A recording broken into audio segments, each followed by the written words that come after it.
Jangan lupa like, komen, dan subscribe channel YouTube TVRI Bengkulu. Dan jangan lupa nyalakan notifikasinya.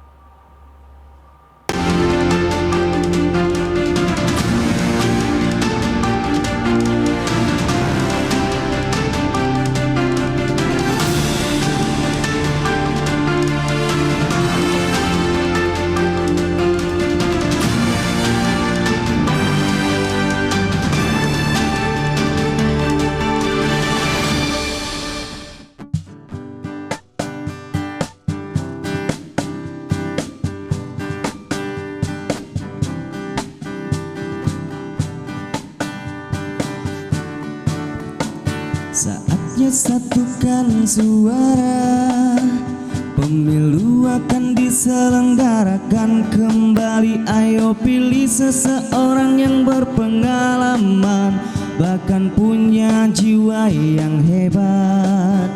Hanya kaulah yang mampu merubah segalanya untuk masa depan. Berjuang ikhlas untuk kesejahteraan kita semua.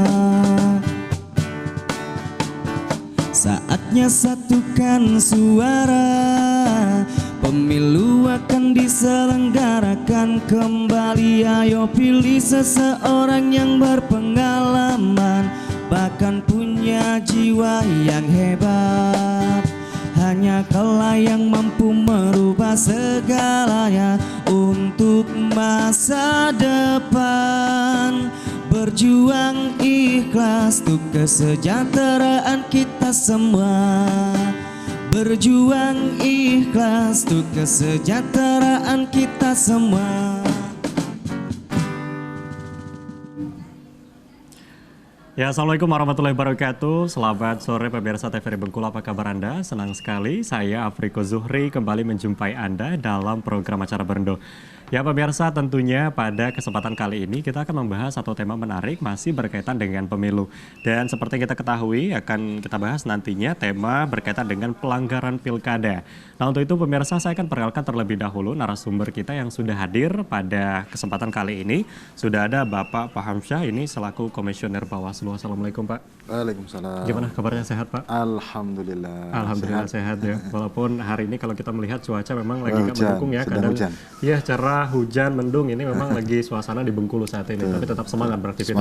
Semangat. Oke, terima kasih sudah hadir Pak. Nanti akan kita lanjutkan sama-sama. dengan perbincangan pada hari ini.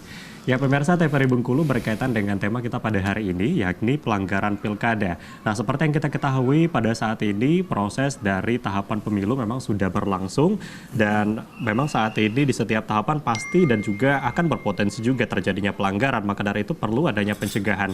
Dan bagaimana peran dari Bawaslu untuk mengawasi pelanggaran yang terjadi pada proses tahapan pemilu ini akan kita bahas bersama dalam program acara Berendo bersama saya Afriko Zuhri.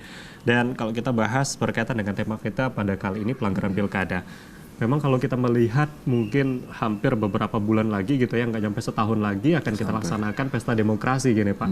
Dan saat ini sudah berlangsung bagaimana tahapan pemilu. Nah sebetulnya kalau kita melihat tahapan seperti ini, apa sih peran dari Bawaslu yang memang saat ini sedang dilakukan gitu? Oh iya, terima kasih ya. Iya. Assalamualaikum warahmatullahi wabarakatuh, masyarakat Bengkulu.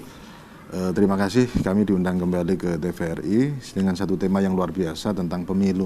Sebenarnya kalau bicara tentang pemilu dan pilkada ya, itu berbeda.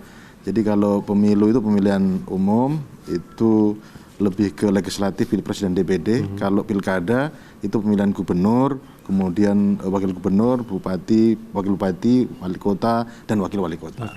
Walaupun tema besar ini kemudian antara pemilu dan pemilihan ya, istilah pilkada itu pemilihan, itu menjadi diserentakkan. Jadi ada pemilu tahun 2024, pemilihan tahun 2024. Dan hari ini kurang lebih sekitar 7 bulan lah kita akan melaksanakan pemilu secara langsung di tanggal 14 Februari tahun 2024.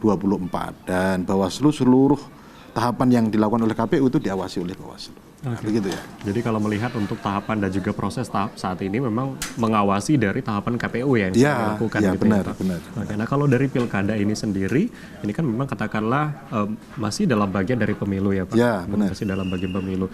Nah kalau untuk di Bengkulu sendiri persiapan kalau dari Bawaslu selain mengawasi dari yang dilakukan oleh KPU gitu ya. Kalau untuk pilkada ini apa yang dipersiapkan untuk pilkada nanti? Ya, kalau pilkada kan pelaksanaannya di November tahun 2024, di tahun yang sama dengan pemilu serentak tahun 2024.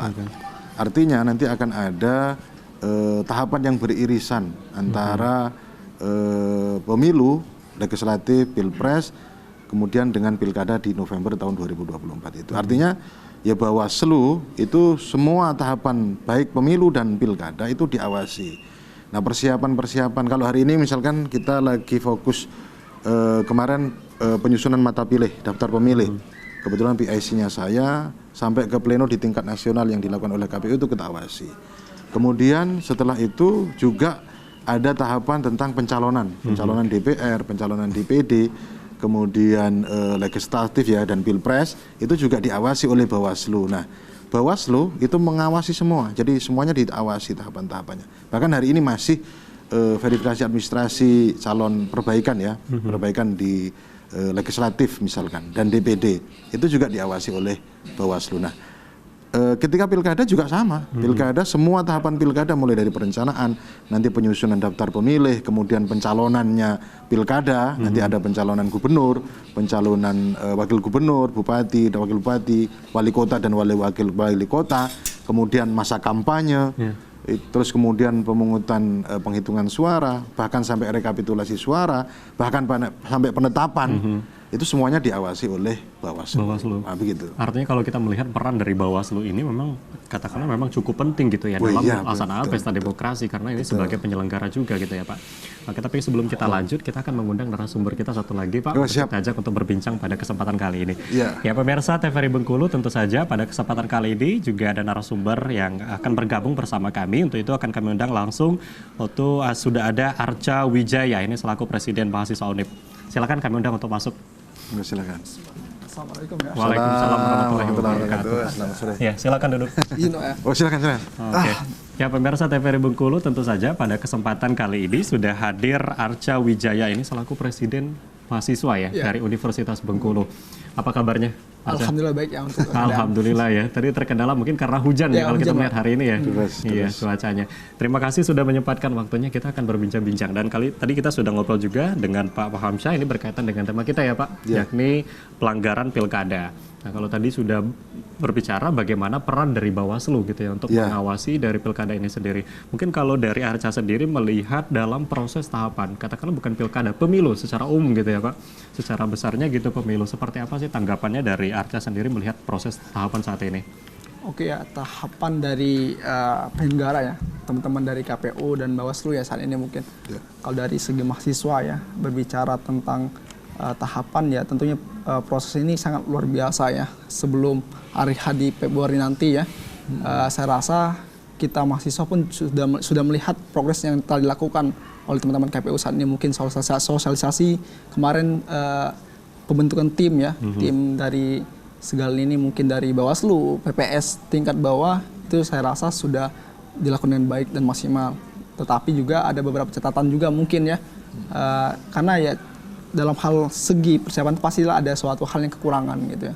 Nah, dalam mungkin transparansi kegiatan-kegiatan itu yang mungkin saat ini menjadi sebuah catatan yang penting gitu, sehingga banyak masyarakat kita hari ini dari progres yang telah dilakukan atas dari tim KPU itu mungkin masih banyak yang belum terlihat dengan jelas gitu, terkhususnya dari kalangan masyarakat kita dari desa-desa yang terpencil gitu kan. Kalau di kota ya tentunya mereka sudah paham lah dengan progres ini gitu kan.